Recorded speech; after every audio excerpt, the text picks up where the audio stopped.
When I went home yesterday after day two of action, with East Zone still needing about 153 odd runs and South Zone needing 8 wickets, I was hoping that it would be a nail biting finish, but I didn't think that my wishes would come true the way they would when action actually panned out on day three. East Zone built on their overnight score and finally managed to edge out South Zone by one solitary wicket. That's how close the game went, even though there was like plenty of time left in the day.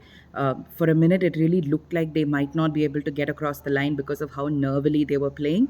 But sense prevailed and they managed to get their hands on 50 lakhs, a prize money of 50 lakhs, and of course the coveted trophy in what is the final domestic fixture for this season. E-Zone resumed at about 30 for 2 in the morning and they lost wickets not at very frequent intervals, but Uma Chetri fell very soon, which meant Richa Ghosh would come out to bat alongside Deepti. This partnership was very important because they looked very, very sure of themselves. They knew what kind of fields were being set and they knew how to play to those fielders. But having said that, there seemed to be some sort of a communication problem between these two. Not that they weren't talking or anything, but it's just that the runs were being run a little hastily. There was no reason to rush with scoring at all. It was just enough to find the gaps whenever they presented itself because the target to chase down also was not that high. But Deepti kept having these really nervy runs that were being run, and one of those resulted in Richa Ghosh and Deepti finding themselves on the same side of the crease, and it was a pretty straightforward run out for Minnu Mani. Up until that wicket, it really looked like this pair would take the game away from South Zone, but that wicket really reinvigorated the side, and they kept trying to hunt for those wickets bit by bit by bit. It was unfortunate to see Richa actually walk back because she hit the lone six of this match. It would have been really nice to see some more come off her bat, but that was not to be because of some smart fielding from South Zone.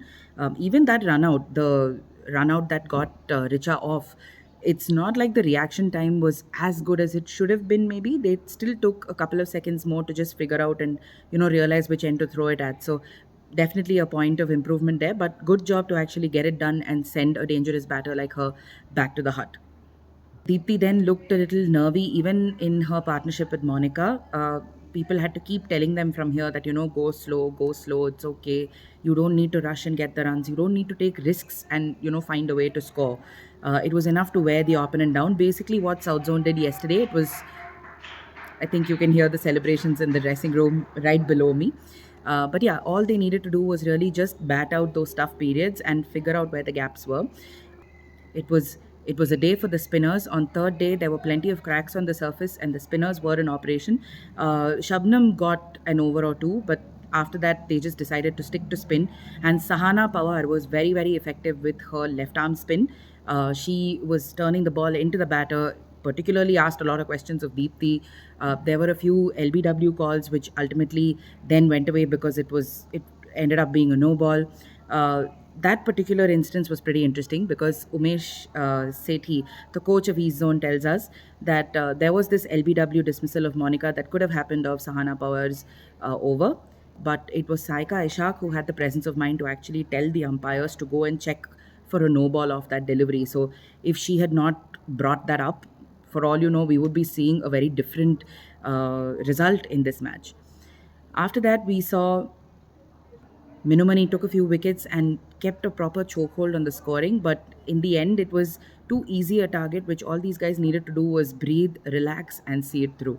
It was a fantastic ending to what has been a pretty interesting tournament, even though these teams have gotten barely any time to prepare or really band together as a unit. They've managed to come out and put up some really good performances. Deepti Sharma, who finishes with 27 wickets in this tournament, rightly finished as the player of the tournament, and she won a cash prize of about a lakh and 50. Uh, Given that this is a World Cup year, I think this will give Deepti a big boost because not only has she been successful with the ball after having a slightly off-color WPL, but she's also come out right on top as the captain of the side. So I think big boost for her in that sense. As for South Zone, there was a lot of encouragement going around the team. They were like, it's okay, we played really well, we fought till the end, and they're right. The star of that show has to be Minnu Mani, who was also adjudged the player of the match despite the game not going in her favor. And it was a brilliant performance from her. She was lurking around she was lurking around to try and get her match ball. Rightly so. Over the last couple of months, she's shown tremendous improvement no matter which team she plays for. And she's also started making inroads in the Indian national team with her performances. So, a lot of positives coming out of this tournament for a lot of these players as well. And just really good to see red ball cricket come back for the women's ecosystem. We will have a longer conversation about this, and there'll be in-depth analysis, but for now you'll just have to soak in all of the pictures and the videos and everything else that we're putting out. So make sure you can check all of that on the Sportstar Twitter handle or my handle on X. And for everything else, you can obviously check out our report and all other analysis on the Sportstar website. Thank you for tuning in with us at Pune over the last 3 days. It's been a pleasure bringing this match for you.